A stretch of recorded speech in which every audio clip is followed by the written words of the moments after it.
I don't typically do budget phone reviews on the channel, but this one actually caught my attention, and this is the Infinix Note 12 G96. For a phone that costs less than $200, it's a pretty exciting phone. Let me tell you why.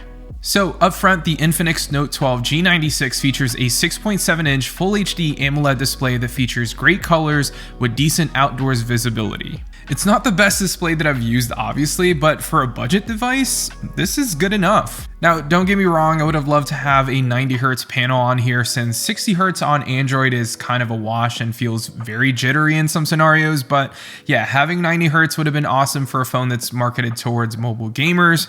But then again, you got to think about this. This is a $200 device, so I get why it's not on here. But overall though, the display is good, the colors look good, and the viewing angles are not bad at all.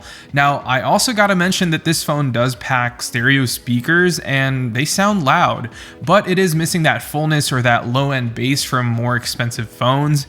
So it's nothing to rave about, but the earpiece does get loud and the bottom firing speaker is about the same and will give you a solid gaming experience if you don't typically use headphones. Now for videos, it's fine if you're just watching YouTube videos or TikTok or Instagram, but if you're planning to watch like some sort of movie with a bunch of different frequencies from the low ends all the way to the highs, it's not going to be as enjoyable. So when it comes to its design, the Note 12 comes in a few different colors like black, blue, and white, which is what I have here. And this one has like this shimmery diamond-like finish.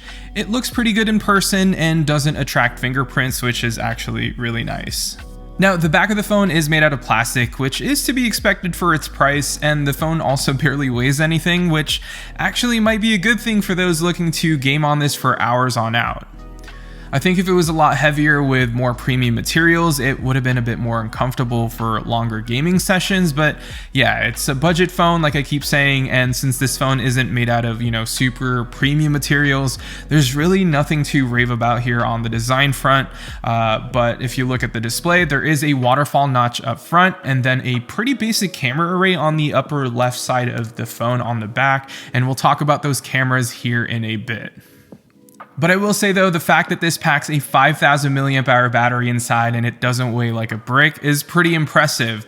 I was able to average around 5.5 hours of screen on time with heavy gaming, so for a phone that's, $200, that's pretty good. And before we continue with the rest of the video, I just want to quickly thank our sponsor for this video, NordPass, which is my go-to app to make sure that all my social accounts are secured and that my accounts are not compromised.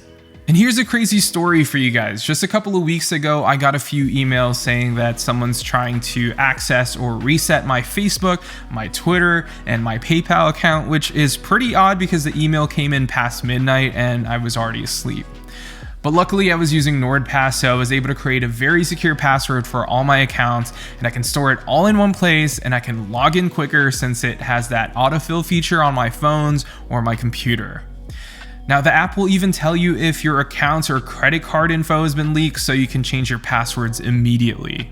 So if you want to feel safer online and make sure that all of your accounts are protected, you can get 70% off a 2-year Nord Premium Pass using my link below or using my code on screen. Plus, if you use my code or link, you'll get an additional month for free, so, that's not a bad deal at all. If you feel like supporting the channel, make sure to click the first link down below and sign up and make sure that your online identity is protected. Special thanks again to NordPass for sponsoring a portion of this video. Alright, now I usually end most of my smartphone reviews with the camera section, but since this phone's main feature has nothing to do with the cameras, let's talk about that first. The phone can be a bit misleading from the jump. When you look at the phone, you'll most definitely see the triple camera setup on the back, and you'll probably be like, wow, for a $200 smartphone, I get 3 cameras. Wrong. There's a 50 megapixel main camera, a 2 megapixel depth sensor to help with autofocus, and a QVGA camera. Like, what? Okay, so in reality, there's really just one main camera that you're going to be using to shoot your photos. And to my surprise, it's actually pretty decent. I think it's the way that it processes these photos that makes the photo look good. During the daytime, you're gonna get the best performance and balanced colors and somewhat of a less contrasty, saturated look. I'm not gonna say it's the best camera that I've used on a smartphone, but for a $200 phone, it's not bad. Now, when it gets to less ideal lighting situations, this is where it kind of gets blurry since it doesn't have some sort of image stabilization built in, and you'll have to rely on using a slower shutter speed. But the images out of the Note 12 G96 is not bad and can be easily edited to make it look better. And now the video capabilities on this phone is decent as well. Like the photos, it's not overly saturated or contrasty, which is nice, but I do find it weird that it can only shoot up to 2K at 30 frames per second. I would have loved to have 4K 30 here since the 50 megapixel sensor can handle that, but I'll take what I can get, I guess.